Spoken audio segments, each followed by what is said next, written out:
Senator Alan Peter Cayetano nahalal bilang bagong Senate President.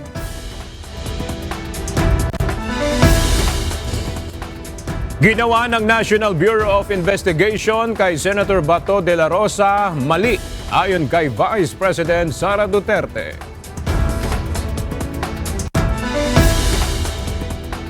Senator Ronald Bato de la Rosa mananatili sa protective custody ng Senado sa kabila ng ICC warrant.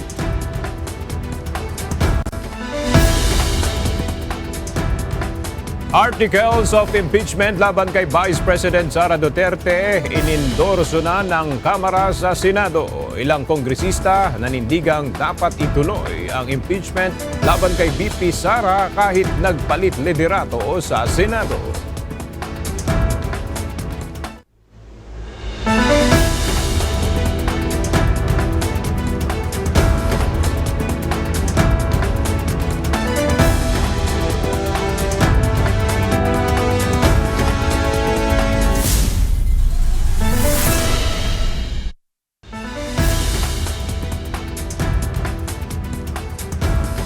Magandang tanghali mga kasangbahay. Ngayon po ay araw ng Martes, May 12, 2026. Tayo po ay sabayang napapakinggan sa Radyo La Verdad 1350, ang UNTV Radio. At una sa mga balita ngayong tanghali. Nahalal bilang bagong Senate President si Senator Alan Peter Cayetano kapalit ni Senator Vicente Tito Soto III. 13 senador ang bumoto pabor kay Cayetano habang 9 naman kay Soto at 2 ang nag-abstain. Itinanggi naman ni Cayetano na may kaugnayan sa planong pagpapatigil ng impeachment ang pagpapalit ng liderato sa Senado. Sa pagpapalit ng liderato, nanumpa rin bilang Senate Pro Tempore si Senator Loren Legarda, kapalit ni Senator Panfilo Ping Lacson. With 13 votes for Senator Alan Peter Cayetano and 9 votes for Senator Tito Soto and 2 abstention, Senator Cayetano is hereby elected as the new Senate President.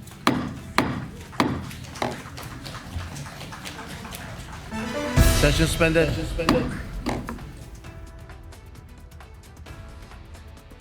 Hindi tama ang ginawa ng mga tauhan ng National Bureau of Investigation kay Senator Ronald Bato de la Rosa. Sinabi ni Vice President Sara Duterte, hindi makatwiran ang hakbang na ito gaya na rin ng ginawa sa kanyang ama na si dating Pangulong Rodrigo Duterte. Mali yan. Tulad ng ginawa nila kay dating Pangulong Rodrigo Duterte, mali din yun. No? Dahil ang isang warrant of arrest galing sa labas ng Pilipinas, hindi issued by a Philippine court, should be presented in a Philippine court. Samantala, sinabi ni VP Sara na dapat igalang na lang ang naging pagbabago sa liderato ng Senado. Kung ano yung liderato sa loob ng Senado, no, desisyon yon ng mga senators, mga membro ng ating Philippine Senate. So kung ano yung kalabasan ng kanilang botohan ay desisyon yon ng karamihan ng kanilang mga membro. Nagkaroon ng tensyon sa Senado matapos magpakita ng personal sa sesyon kahapon si Senator Ronald Bato de la Rosa. Dumating sa Senado ang mga operatiba ng National Bureau of Investigation na agad sinundan ng kanyang warrant of arrest mula sa International Criminal Court o ICC. Narito ang report ni Jed Neresina. Matapos ang halos 6 na buwang hindi pagpapakita sa Senado, sorpresang pumasok ng personal kahapon si Senator Ronald Bato de la Rosa. Sa kanyang pagdating, naging maaksyon ang mga tagpo matapos niyang abutan na nakaabang sa kanya sa Senado. Ang mga operatiba ng National Bureau of Investigation o NBI. Sa isang CCTV footage, makikita na nagtatatakbo paakyat ng hagdanan ang senador mula sa mga taga-NBI. Pasok ko dito sa baba, may nakaabang na ng mga NBI, mga kasibilyan. Pinarat ako at ayaw ako pakyatin. So nakipag-wrestling ko sa kanila kasi dipigilan ako eh. Kaya nagtatawagan na dito. So nakipag-wrestling ko sa kanila para makapasok ako dito. Bakit daw po nila kayo hinaharang? I don't know. Makaayon na ako makabuto para hindi mapalitan ang liderato ng Senado. So nabagalit Ano pa bang ibang purpose doon? Bakit po nila hinaran? Walang paliwanag sa inyo. Paliwanag ka pa, hingi ka pa ng paliwanag na wrestling na kayo? At buhan na kayo? Paliwanag pa. So yung sa Akyat. Ang isip ko doon is not to whatever, i-counter sila. Isip ko lang makapasok dito para makabuto. Ilang sandali pa ay dumating din si dating Senador Antonio Trillanes IV kasama ang NBI para ihain kay Senator De La Rosa ang warrant of arrest mula sa International Criminal Court o ICC. Tignan natin yung tatang niya. Sir, is this an ICC warrant? Yes, ICC warrant. Andito lang naman ako dahil sinabi niya, ni-request niya na samahan ko yung pagka-aresto. At dito ako may na-aresto.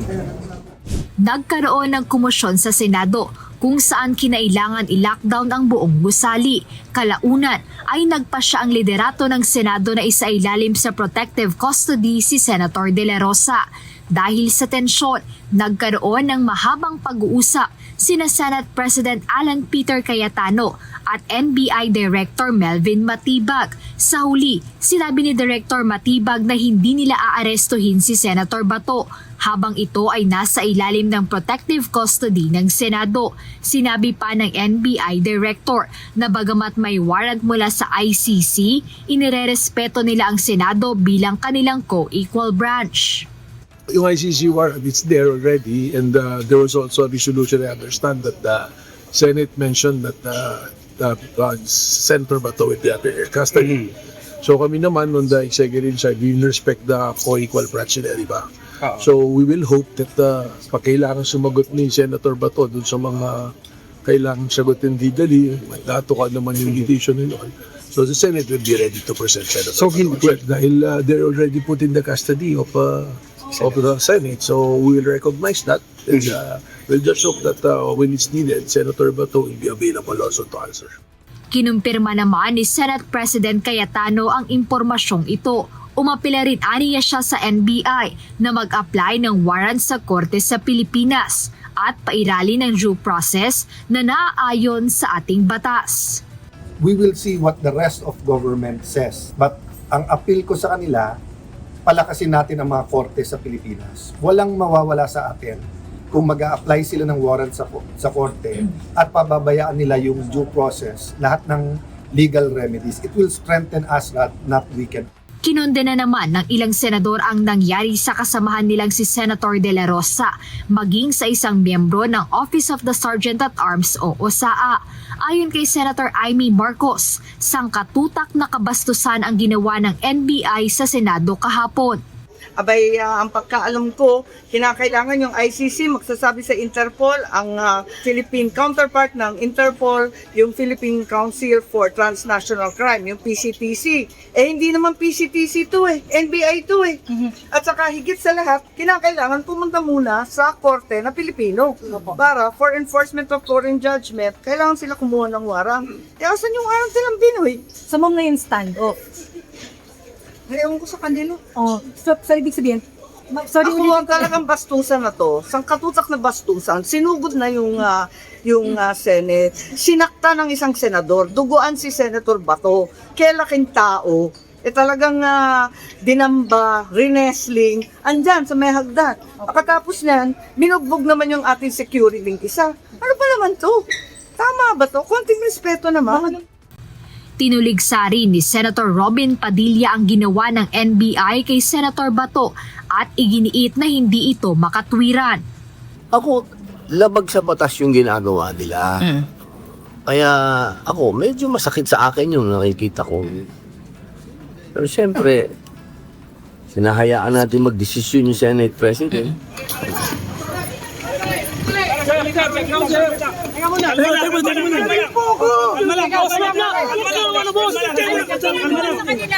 Samantala, hindi naman katanggap-tanggap para kay Senate President Cayetano ang ginawa ring pambubugbog umano ng taga-NBI sa isang miyembro ng OSAA matapos nitong pigilan sila na makalabas ng Senado dahil sa ipinatutupad na lockdown. Unacceptable yung nangyari. Kayo ang witness. Kanina ko pa sinasabi, ibaba yung temperature, i-diffuse natin. Pero kita mo ang ginawa ng ahente ng NBI palabas, ginulpi pa yung isang OSAA. So we have to put some logic in everything that's gonna happen. Pero hindi pwedeng unpunished yung ito.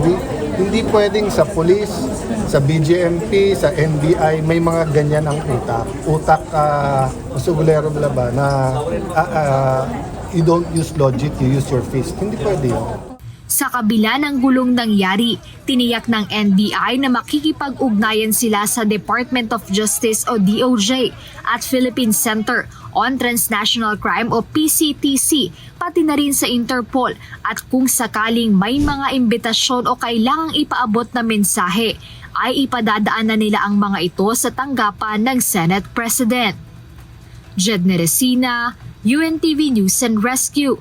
Diyos ang aming sandigan, serbisyo publiko ang aming pinahahalagahan.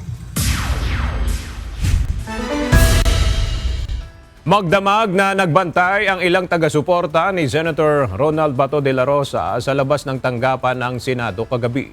Ito ay upang manawagan na huwag aarestuhin ang senador matapos na ilabas ng International Criminal Court ang arrest warrant laban sa kanya. Napasugod ang mga ito sa Senado matapos ang tangkang pag-aresto kahapon kay Senator Bato nang muli siyang magpakita ng personal makalipas ang 6 na buwang pag-absent. Sigaw ng mga taga-suporta ng senador, hindi na nila papayagan na maulit ang nangyari kay dating Pangulong Rodrigo Duterte kung saan inaresto ito ng mga otoridad at agad na idiniretso sa ICC sa the Netherlands.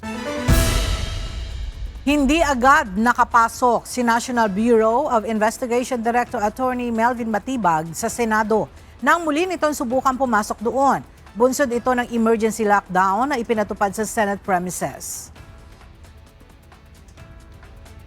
Meron na nga development sa loob, diba? May warrant. Tapos ngayon, nagpasa ng resolution yung Senado that they will put Senator Trillanes under their custody, di ba? So kung may ganun, mag-uusap ka kami, kaya ako papasok. Ngunit nagkabalyahan naman ang mga tauhan ng OSAA at ng NBI na papasok na sa loob ng Senado si Matibag. Bandang 9:00 naman kagabi ng isa-isang maglabasan sa loob ng compound ng Senado ang mga sasakyan ng NBI na hindi kasama si Senator Bato. Kinumpirma at isinapubliko na ng International Criminal Court ang inisyu nitong arrest warrant laban kay Senator Ronald Bato de la Rosa. November 2025 pa naging maugong ang mga balita hinggil sa paglalabas umano ng ICC ng arrest warrant laban kay Senator Bato na sinasabing naging dahilan ng matagal nitong hindi pagpapakita sa Senado. Ang detalye sa balita ni Dante Amento. Formal nang iniutos ng International Criminal Court o ICC Pre-Trial Chamber 1 kagabi. Oras dito sa Pilipinas ang pagbabago ng klasifikasyon ng warrant of arrest laban kay Senator Ronald Bato de la Rosa mula sa pagiging secret tungo sa pagiging public. Ang nasabing warrant ay orihinal na inisyu noong November 6, 2025 ngunit pinanatiling confidential o under seal sa loob ng ilang buwan bilang pagtugon sa hiling ng prosekusyon. Noong Sabado lang, sinabi ni ICC spokesperson Orian Maye na walang arrest warrant na inilabas kaugnay ng sitwasyon sa Pilipinas. Ayon sa mga dokumento ng korte, naging basihan ng paunang paglilihim ang matinding panganib sa kaligtasan ng mga biktima at mga saksi. Gayon din ang umano'y tangka ng mambabatas na makialam sa investigasyon. Napagdesisyonan ng chamber na i-reclassify o gawing public ang dokumento upang mapadali ang pag-aresto at pagsuko kay De La Rosa sa jurisdiksyon ng korte. Sa pamamagitan ng hakbang na ito, maaari nang makipag-ugnayan ang registry ng ICC sa iba't ibang bansa at pandaigdigang organisasyon para sa koordinasyon ng kanyang paghuli at transit patungong The Hague. Samantala, kiniwestiyon naman ng mambabatas ang ginawa kahapon ni dating Senador Antonio Trillanes bakit siya ang may hawak ng warrant na wala naman siyang otoridad na gawin ito. Sa huli, humingi ng suporta si De La Rosa sa publiko. Sana, suportahan ninyo ako mga kaibigan, suportahan nyo kami. I am doing this not for myself, but for the sake of our country. Pilipinas lang nakataya dito. Soberenya ng Pilipinas ang nakataya dito, kinabukasan ng ating bansa. Sana suportahan ninyo kami sa aming pagkikibaka dito dahil hindi po ito biro. Dante Amento, UNTV, News and Rescue. Diyos ang aming sandigan, serbisyo publiko ang aming pinahahalagahan. Inihayag ng tagapagsalita ng International Criminal Court o ICC na nasa otoridad na ng Pilipinas ang mandato para arestuhin si Senator Ronald Bato de la Rosa. Sa ngayon, opisyal na ring itinuturing na suspect ang mambabatas kaugnay ng kasong kinakaharap ni dating Pangulong Rodrigo Duterte. Para sa detalye, makibalita tayo kay Dante Amento live. Dante, ano ang ibig nilang sabihin na nasa mga otoridad na ng bansa ang mandato para arestuhin si Senator Bato de la Rosa? Magandang tanghali, Ella. Matapos ng isa publiko kagabi ang warrant of arrest laban kay Senador Ronald Bato de la Rosa, ipinang-utos din ng International Criminal Court o ICC sa mga otoridad ng bansa na arestuhin ang mambabatas. Ayon kay ICC spokesperson Orian Mayay, tungkulin na ng national authorities ng Pilipinas na hulihin at isuko ang senador sa ICC. Ang paglabas ng arrest warrant laban kay De La Rosa ay dahil sa mga paratang ng crime against humanity na murder o pagpatay. Ayon sa mga hukom ng Pre-Trial Chamber 1, may mga makatwirang batayan upang maniwala na siya ay may pananagutang kriminal bilang isang indirect co-perpetrator sa mga pagpatay na naganap sa Pilipinas. The judges assessed the material submitted by the prosecution and found reasonable grounds to believe that Mr. De La Rosa is allegedly criminally responsible as an indirect co-perpetrator for the crime against humanity of murder. It is now for the national authorities to arrest and surrender the suspect to the ICC. Ang warrant ay inisyu noon pang nakaraang November 2025. Ang mga aligasyon laban kay De La Rosa ay nag-ugat sa kanyang mga naging posisyon sa Philippine National Police at Bureau of Corrections kung saan di umano siya ay naging bahagi ng isang plano na pumatay ng mga pinaghihinalaang kriminal sa pagitan ng 2011 at 2019. Partikular na tinukoy ang panahon mula Hulyo 2016 hanggang Abril 2018 kung saan hindi bababa sa 32 katao ang napaulat na nasawi. During that period, Mr. De La Rosa was a police officer and he held various positions in the Philippine National Police, in the Davao region, and in the PNP Intelligence Group and Directorate for Human Resource and Doctrine Development, the position of Chief of the Philippine National Police, and the position of Director General of the Bureau of Corrections. It is now for the national authorities to arrest and surrender the suspect to the ICC. Ela, sa pinakabagong social media post ni Senator De La Rosa, patuloy itong nananawagan sa kanyang mga supporter na mag-vigil sa harap ng Senado hanggang lumabas yung desisyon ng Supreme Court doon sa kanilang kaso kung ano ba talaga ang posisyon ng bansa, mayroon bang, kumbaga, kailangan bang isuko ang isang citizen dito sa Pilipinas kapag mayroon ng arrest warrant ang International Criminal Court o kailangan pa ba itong dumaan sa korte dito sa bansa. Yan ang ating update mula dito sa Maynila. Balik sa iyo, Ella. Maraming salamat, Dante Amento. Ipinauubaya ng International Criminal Court sa national authorities ng Pilipinas ang pag-aresto at pagsuko ni Senator Ronald Bato de la Rosa sa ICC. Ayon ito kay ICC spokesperson Orion Mayay, sa opisyal na video message na inilabas ng ICC, kinumpirma rin ito na inilabas noong November 6, 2025 ang arrest warrant para kay Senator Bato bilang secret o confidential. Kumbinsido ang ICC na maaaring may pananagutan si Senator Bato sa mga pagpatay na may kaugnayan sa war on drugs noong siya ay nasa tungkulin bilang pulis. The judges assessed the material submitted by the prosecution and found reasonable grounds to believe that Mr. De La Rosa is allegedly criminally responsible as an indirect co-perpetrator for the crime against humanity of murder. It is now for the national authorities to arrest and surrender the suspect to the ICC. Nakahanda ang Philippine National Police na ipatupad ang arrest warrant ng International Criminal Court o ICC para kay Senator Ronald Bato de la Rosa. Sa isang panayam kanina, sinabi ni PNP spokesperson Police Brigadier General Randolph Tuanyo na ipatutupad nila ito kapag mayroon ang court order. Base sa proseso, kailangan munang dumaan sa local court ang arrest warrant ng ICC upang maberipika. Nauna nang kinumpirma ng ICC ang lumabas na arrest warrant laban kay Senator Bato. Nagpadala na ng mga tauhan ang Southern Police District para magbantay sa paligid ng Senate of the Philippines. Kasabay nito, may babala si SPD Director Police Brigadier General Glenn Oliver Cinco sa mga rallyista na mananakit at magiging unruly sa labas ng mataas na kapulungan ng Kongreso. Mula sa Camp Crame, makibalita tayo kay Lea Ilagan live. Lea, ilang pulis yung idineploy ng SPD sa Senado at ano yung paalaala nila sa mga rallyista? Magandang tanghali sa iyo, Aga. Nakalatag na nga ang seguridad na ipinatutupad ng Philippine National Police sa labas ng Senado. Ito'y kasunod ng komisyon kahapon sa pagitan ng mga rallyista at mga tauhan ng National Bureau of Investigation.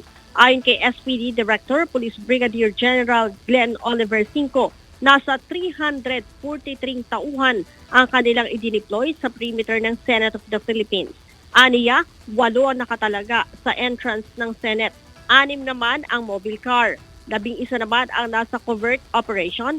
Mayroong 4 na roving, 8 SWAT at pinakamarami ang Civil Disturbance Management na nasa 306. Aga, sinabi din ni Brigadier General Cinco na hindi sila mangingiming arestuhin ang mga rallyista na magiging unruly at lalabag sa batas. Bagamat magpapatupad daw sila ng maximum tolerance, hindi nila palalampasin kung nagkakaroon na ng sakitan sa lugar. Aga? Maraming salamat, Lea Ilagan. Ibinahagi ni Attorney Israelito Torreon na nakasama niya si Senator Ronald Bato de la Rosa sa Senado kaninang umaga. Legal counsel ni Senator De La Rosa si Attorney Torreon na naging legal counsel din ni dating Pangulong Rodrigo Duterte. Nagpalipas ng magdamag si Senator De La Rosa sa loob ng Senado kagabi.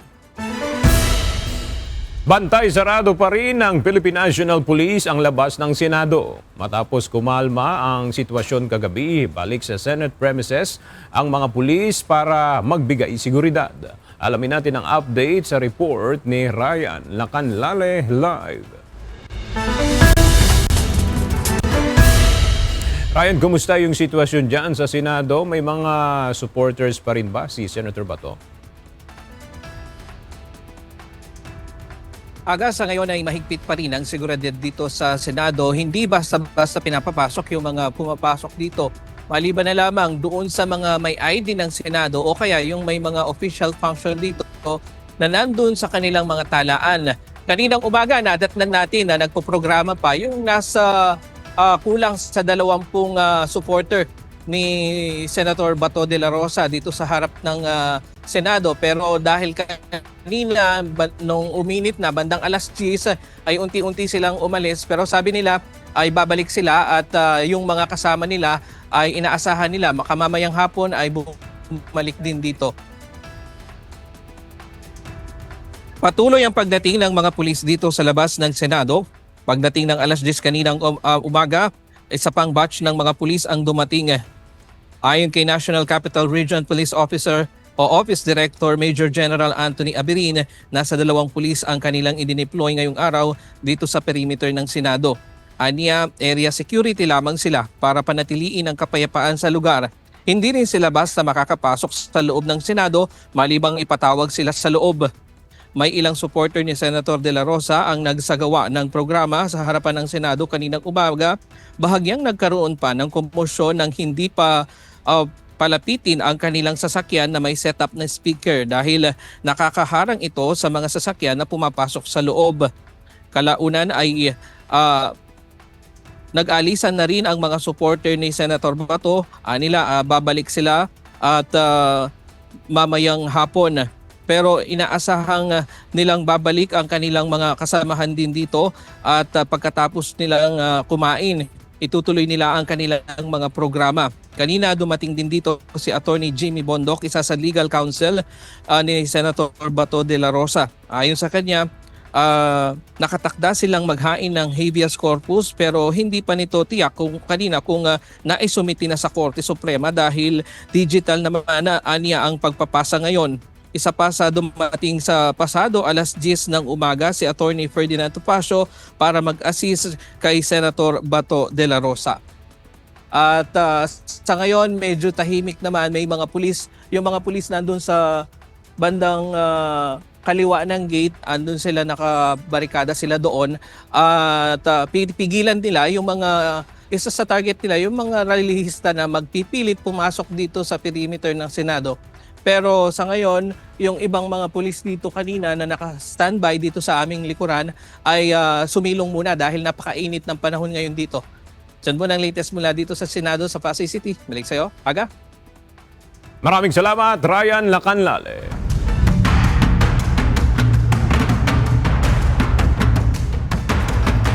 Matapos ang botohan sa mababang kapulungan ng Kongreso, isusunod na ang pag-aakyat ng Articles of Impeachment sa Senado para masimulan na ang trial nito. Subalit kinwestiyon ng ilang mambabatas ang timing ng nangyaring palit liderato sa Senado sa mismong araw ng botohan ng impeachment sa Kamara. Ang detalye sa balita ni Evan Alvarez.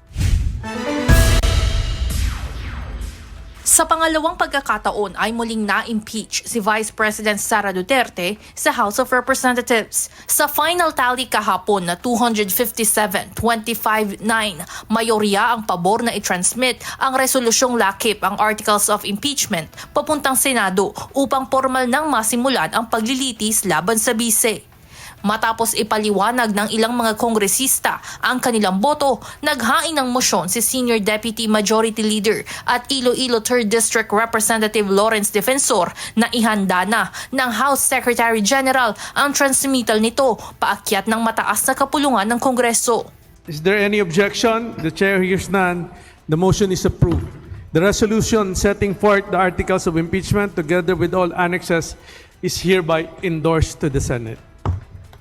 Oras na mai-transmit ito sa Senado, bibigyan ng kopya ng mga naturang dokumento ang mga respondent, complainant at mga legal counsel ng parehong panig.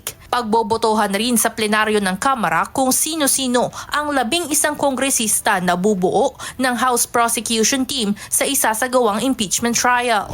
Samantala, habang isinasagawa ang plenary session sa Batasang Pambansa, ay nagpalit naman ng liderato ang Senado mula kay Senator Tito Soto III papunta kay Senator Alan Peter Cayetano. Sa explanation of vote ni Akbayan Party List Representative Percy Sandanya, sinabi nito na hindi dapat mapigilan ng mga nangyari ang impeachment trial ni VP Sara. Hindi tayo dapat matinag sa nangyaring Senate coup. Hindi tayo magpapasindak sa mga bababatas sa supporter ni VP Sara na bigla nilang magpapakita at magtatantrum sa plenary. Pare-pareho silang managot. Ayon kay House Justice Member at Akbayan Party List Representative Chel Jokno, mahigpit na babantayan ng publiko ang proseso ng impeachment. Anya, ayon sa saligang batas, kahit sino pa ang umupong leader ng Senado, kailangan itong mag-convene bilang impeachment court oras na mai-transmit ang Articles of Impeachment.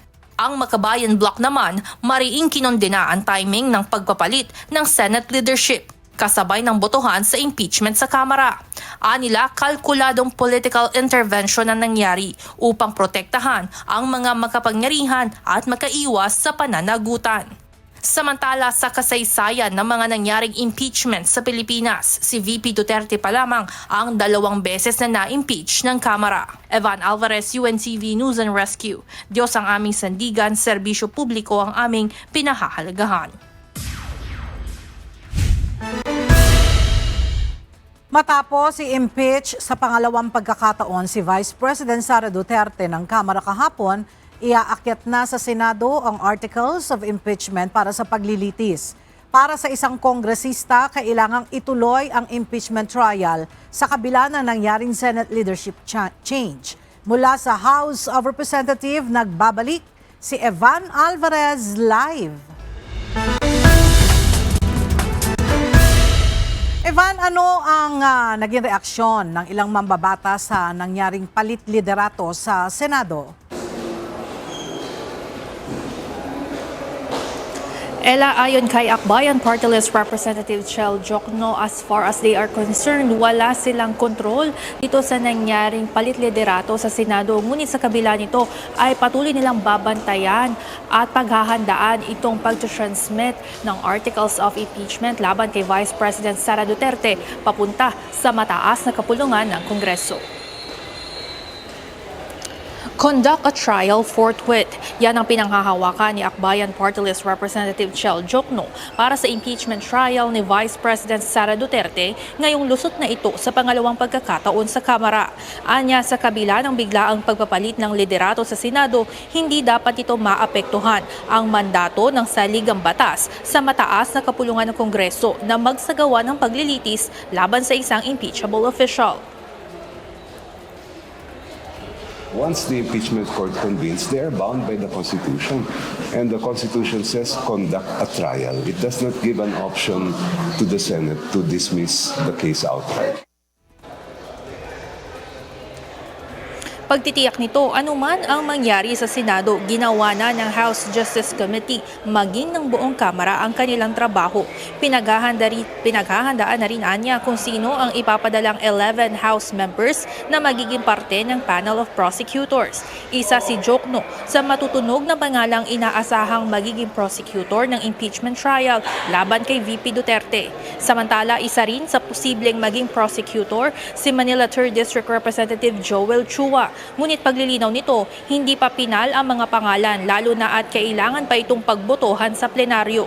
Dagdag pa ni Chua, hanggang kaninang umaga, pagdating sa transmittal ng Articles of Impeachment, inaalam pa ng House Secretary General kung kanino ito makikipag-usap sa Senado matapos ang pagpapalit ng liderato kahapon. Ella, ayon kay Representative Chua, baka within the week pa formal na mai-transmit itong Articles of Impeachment laban kay Vice President Sara Duterte papunta sa Senado. Ang kanyang inirarason ay dahil ito nga ay sa pagpapalit ng liderato ng Senado kahapon. Yan muna ang update. Balik sa inyo dyan, Ella. Maraming salamat, Evan Alvarez. Inaasahan ngayong araw sa Senado ang pagdating ng Articles of Impeachment laban kay Vice President Sara Duterte. Ito ay matapos ang botohan kahapon sa mababang kapulungan ng Kongreso. Mula sa Senado, makibalita tayo kay Jed Neresina live. Jed, nakarating na ba ngayong araw yung Articles of Impeachment laban kay VP Sara? Aga sa mga oras na ito ay wala pang dumarating o naipadadalang Articles of Impeachment mula sa House of Representatives. Ngunit dahil natapos na yung botohan kahapon sa Kamara, inaasahang ngayong araw ay maiaakyat na o maipadadala na ang nasabing dokumento dito sa Senado. Matapos ang pagpapalit ng liderato sa Senado kahapon, hindi pa napag-uusapan kung paano ang magiging trato ng bagong Senate leadership sa impeachment ni Vice President Sara Duterte. Naging abala kahapon ang mga senador sa nangyaring komosyon ng magpakitang personal sa plenaryo si Senator Ronald Bato de la Rosa na halos 6 na buwang wala sa Senado. Dahil dito, ito ang naging sentro ng mga kaganapan sa Senado hanggang kinagabihan. Ngunit nang matanong sa isang ambush interview si si Senator Amy Marcos kaugnay ng impeachment. Naniniwala siya na magbabatay ang kasalukuyang liderato sa kung ano ang nakasaad sa konstitusyon. Tignan natin, pero I have no doubt the new Senate President as well as the new majority will comply with their duty to follow the Constitution and all the laws. Bago pa man magsimula ang sesyon kahapon, nanindigan ang mga dating miyembro ng minorya gaya ni Senator Bongo na gagawin niya lang ang kanyang tungkulin o dapat na trabaho sakaling umakyat ang articles of impeachment laban sa vice-presidente. Aniya naghahanda na siya para sa anumang posibilidad at tiniyak niya ang impartiality sa kabila ng pagiging kilalang kaalyado ng mga Duterte. Dagdag pa ni Senator Go, ang mahalaga para sa kanya ay ang katotohanan na nais malaman ng taong bayan. Dahil dito binigyang diin din niya na tutungo siya sa kung saan dadalhin ng mga ebidensya. Aga kaugnay nito na una nang sinabi ng mga dating miyembro ng minorya bago magpalit yung liderato ng Senado kahapon na yung nangyaring change of leadership dito ay walang kinalaman dun sa mga bali-balitang umano'y pagpigil doon sa pagkoconvene ng Senado bilang isang impeachment court para masimulan yung paglilitis kay Vice President Sara Duterte. Kaugnay nito, tiniyak naman ng minorya na hindi nila pipigilan yung pagkoconvene ng Senado at gagawin nila yung kanilang constitutional mandate pagdating dito sa inaasahang impeachment ng pangalawang Pangulo sa Senado. Ayan muna update, balik sa inyo Aga. Maraming salamat, Jed Neresina. Isinailalim sa pagsusuri ng Department of Environment and Natural Resources o DENR ang tubig sa palibot na Navotas Sanitary Landfill. Ito ay matapos matuklasan ng ahensya na may mga kapabayaan ang dating operator ng tambakan ng basura nang matapos ang operasyon nito noong nakaraang taon. Ayon kay DENR Secretary Juan Miguel Cuna, tiningnan nila ang kalidad ng tubig, pangunahin na ang Total Suspended Solids at Biochemical Oxygen Demand o BOD. Well, the sampling results were not good. Which is why they were issued a notice of violation in terms of the violation of the Clean Water Act. Mataas ang readings of certain parameters. So the operator, I was told, submitted a position paper after the notice of violation, which is being evaluated now. Kaugnay nito, sinabi ni Secretary Cuna na marami ng notices of violation na na-issue ang ahensya laban sa dating operator ng landfill. Kabilang narito ang paglabag sa Clean Water Act at Presidential Decree No. 1568 at Environmental Compliance Certificate o ECC. Nagsampa ng reklamong cyber libel sa National Bureau of Investigation si dating Quezon City Representative Marvin Rillo laban kay Peanut Gallery Media Network anchor na si Camille Jensen o CJ Hero. Inireklamo ni Rillo ang anyay mga paninira sa kanya ng PGMN news anchor na kagagawan ng kanyang kalaban sa politika. Dahil yung allegations niya sa akin, sinagot lahat ng DPWH. Kaya nga walang kaso nakafile sa akin eh. And now I demand justice, di ba? So, ako naman I believe in our courts, I believe in our justice system, and the truth will come out. Samantala, hindi nakadalo ng personal si CJ Hero sa patawag ng NBI kahapon. Ngunit dumating naman ang legal counsel nito na si Attorney Lian Kakapit kung saan sinabi nito na out of town pa ang kanyang kliyente. Dagdag pa ng legal counsel ng PGMN news anchor na hindi ito nagtatago at nakahanda na dumalo sa susunod na patawag ng NBI.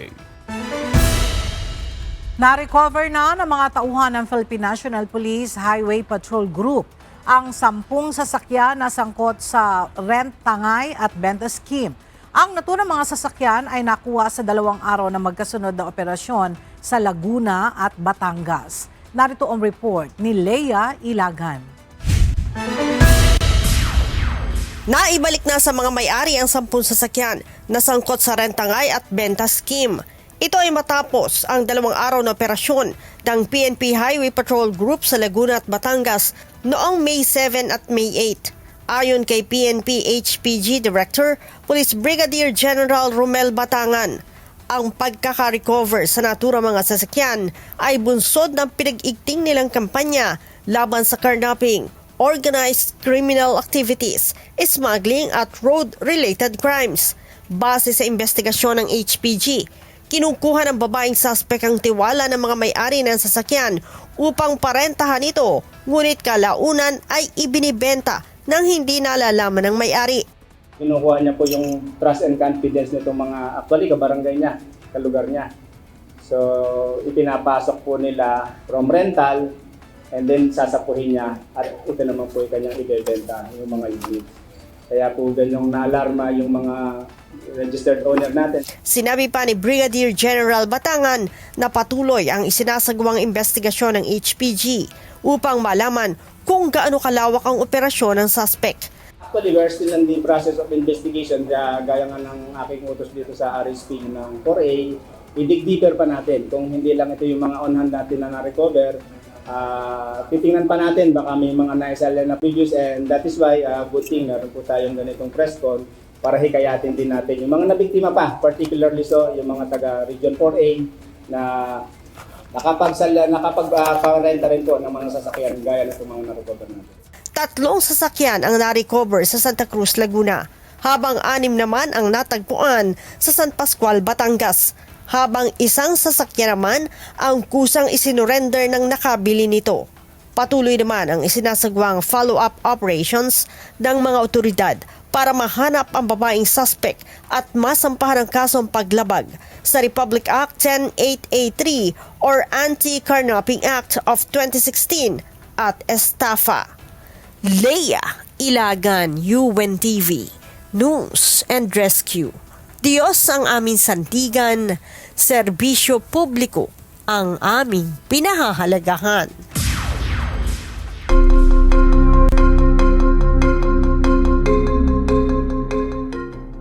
Tuloy na ang nakatakdaang pagbisita sa China ngayong linggo ni US President Donald Trump. Magkikita muli si Trump at Chinese President Xi Jinping matapos ang kanilang pagpupulong sa Busan, South Korea noong October 2025. Ito ang kauna-unahang pagbisita ng isang Pangulo ng Estados Unidos sa China sa loob ng halos 9 na taon. Sa ex-post ni Chinese spokesperson Lin Jian, sinabi nitong tatalakayin ni Trump at Xi ang mahahalagang issue hinggil sa ugnayan ng China at US, gayon din ang kapayapaan at kaunlaran sa buong mundo.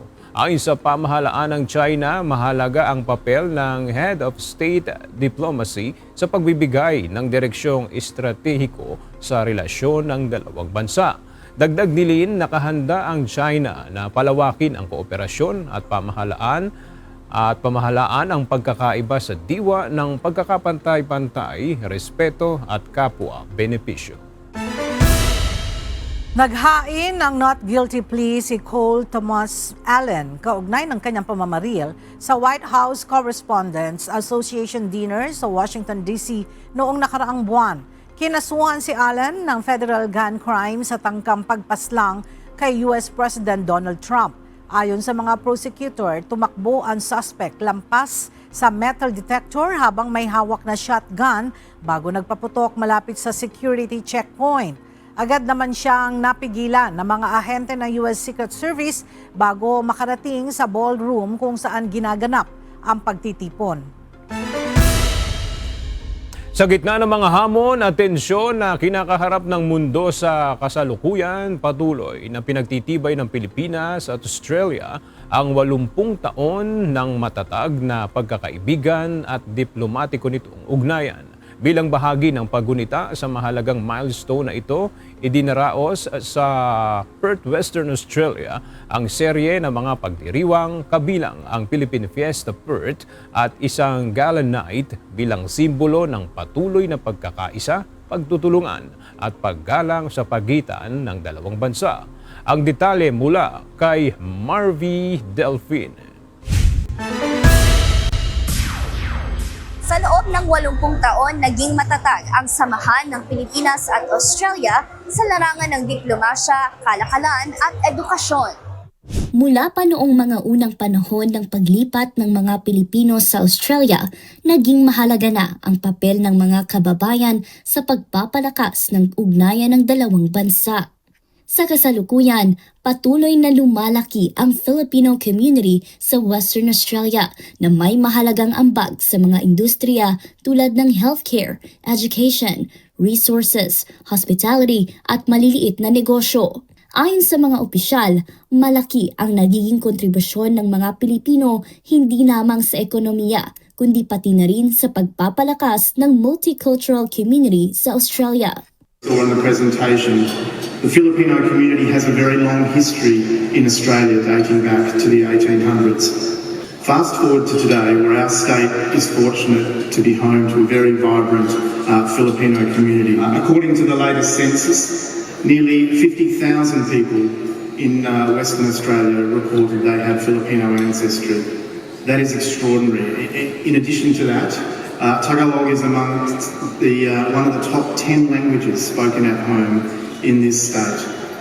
The contributions of the Filipino community to Western Australia are very much valued, appreciated and admired by the government.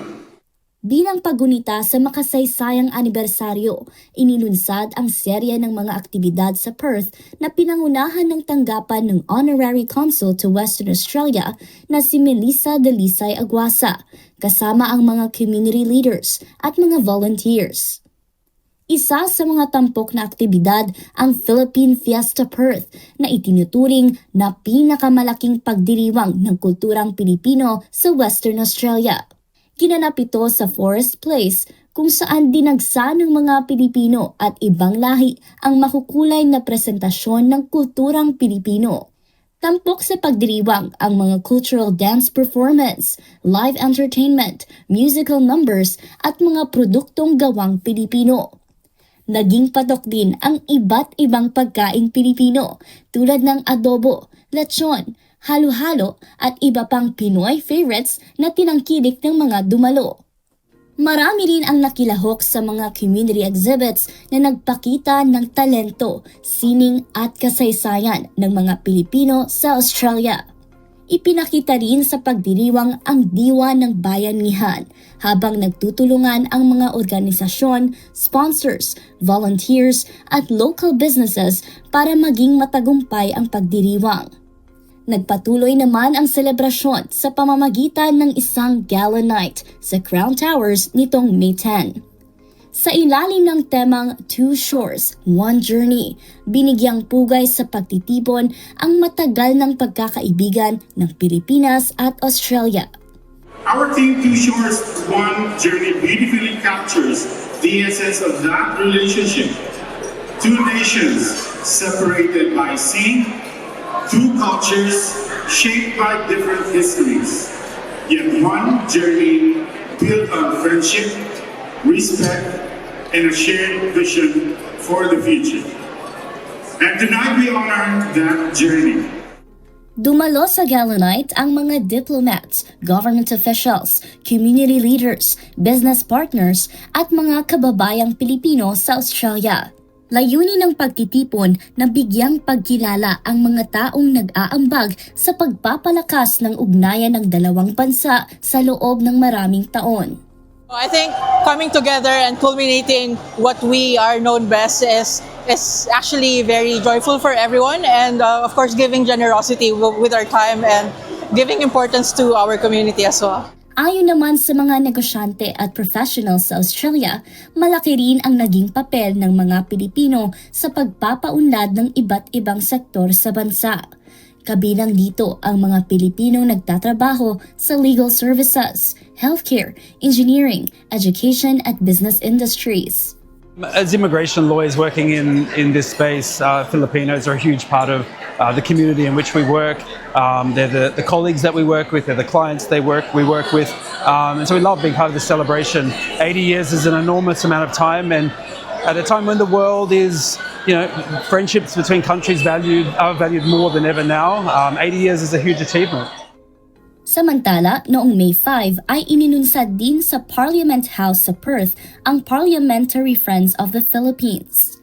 Layunin nito na mas mapalakas pa ang kooperasyon ng Western Australia at Pilipinas sa mga larangan ng trade, education, resources at energy transition. Dumalo rin sa pagtitipon si Philippine Ambassador to Australia Antonio Morales na nagpasalamat sa patuloy na pagpapalalim ng relasyon ng dalawang bansa. Today, our partnership is wide-ranging, practical, and forward-looking. Trade between our countries continue to grow, and more importantly, the focus of this cooperation is increasingly aligned with the priorities of our time. Sa pamamagitan ng kultura at pagtutulungan, patuloy na lumalakas ang pagkakaibigang nagdurugtong sa Pilipinas at Australia na nagbibigay pag-asa at inspirasyon sa gitna ng mga hamon ng kasalukuyang panahon. Marvy Delfin, UNTV News and Rescue. Diyos ang aming sandigan, serbisyo publiko ang aming pinahahalagahan.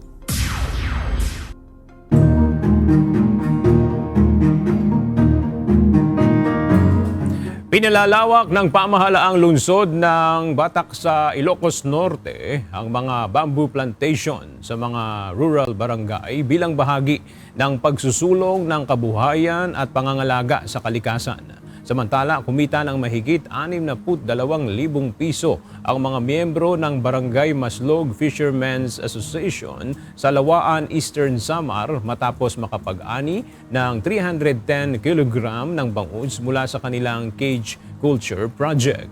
Naglunsad ang Community Environment and Natural Resources Office o CENRO Takurong ng orientation at workshop para sa pagbuo ng management plan ng Mulawin Cave sa Senator Ninoy Aquino Sultan Kudarat. May report si Ryan Salatandol. Hinihikayat ng local government unit ng Batak sa Ilocos Norte ang bawat residente na magtanim ng kawayan upang mapanatili ang supply ng hilaw na materyales para sa mga gawang kawayan at iba pang produkto. Katuwang ang pamahalaang lungsod ang iba't ibang ahensya ng gobyerno sa pagsuporta sa mga habi ng kawayan sa Barangay Mabaling kung saan itinatayo ang isang Bamboo Fiber Innovation Hub. Pinangangalagaan din sa Barangay Kamandingan ang isang 10 ektaryang Bima Bamboo Plantation na sinimula noong nakaraang taon. Ang Bima Bamboo ay kilala bilang isa sa mga pinakamabilis tumubong halaman at maaaring gamitin sa konstruksyon, paggawa ng muebles, handicraft, papel, uling at energy generation. Bahagi ang proyekto ng Sustainable Agri-Forestry Farm Enterprise Bamboo Business Model o SAFE BBM program na pinangungunahan ng pamahalaang panlalawigan, kaagapay ang Department of Agriculture, BIFAR at iba pang ahensya. Layunin ng programa na mapalakas ang kabuhayan, mapataas ang climate resiliency at mapanatili ang pangangalaga sa kalikasan sa mga komunidad sa Ilocos Norte. Suportado ng Bureau of Fisheries and Aquatic Resources o BIFAR sa ilalim ng Special Area for Agricultural Development o SAAD program, ang Cage Culture Project ng Barangay Maslog Fishermen's Association sa Lawaan, Eastern Samar. Ayon sa BIFAR, ang kita ng samahan ay resulta ng ilang buwang operasyon ng kanilang Milk Fish Culture Project. Sa ilalim ng 1.3 million project, nakatanggap ang samahan ng mga fingerlings, aquafeeds at iba pang production inputs para sa kanilang high-density polyethylene cage. Bukod sa mga suportang pangkabuhayan, nabigyan din ang mga membro ng mga pagsasanay sa aquaculture management at organizational development. Ayon pa sa BIFAR, umabot na sa 2 metric tons ng bangus ang kabuuang produksyon ng samahan na may kabuuang benta ng halos 472,000. Samantala, isinagawa ang orientation at workshop para sa pagbuo ng management plan ng Mulawin Cave sa Sitio Balete, Barangay Nati, kasama ang mga opisyal ng lokal na pamahalaan, mga kinatawan ng indigenous people at mga membro ng komunidad. Tinutukan sa workshop ang pagpapalakas ng partisipasyon ng mga stakeholders at pagpapaunlad ng kanilang kaalaman sa sustainable management ng mga kuweba. Nagbigay din ng talakayan ang mga tauhan ng CENRO ukol sa cave ecosystem management, mga batas pangkalikasan at kahalagahan ng pagbuo ng isang maayos na cave management plan para sa biodiversity conservation at proteksyon ng mga likas na yaman. Ayon sa DENR, bahagi ito ng patuloy nitong pagsusulong ng community-based resources management na mahalaga ang kuweba dahil nagsisilbing tirahan ng iba't ibang uri ng hayop at mahalaga sa balance of nature. Ayon sa Latandol UNTV, News and Rescue, Diyos ang aming sandigan, serbisyo publiko ang aming pinahahalagahan.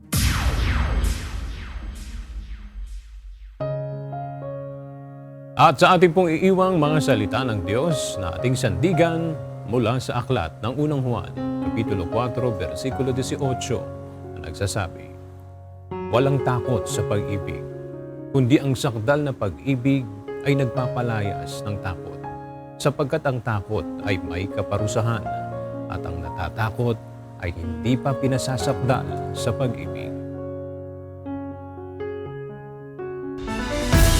At yan ang mga balitang aming tinutukan at inaksyonan dahil sa aming pagbabalita, una ang paggalinga sa kapwa. UNTV C News, may balita saan mang panig ng daigdig. At dito sa UNTV, Diyos ang aming sandigan. Serbisyo publiko ang aming pinahahalagahan. Magandang tanghali.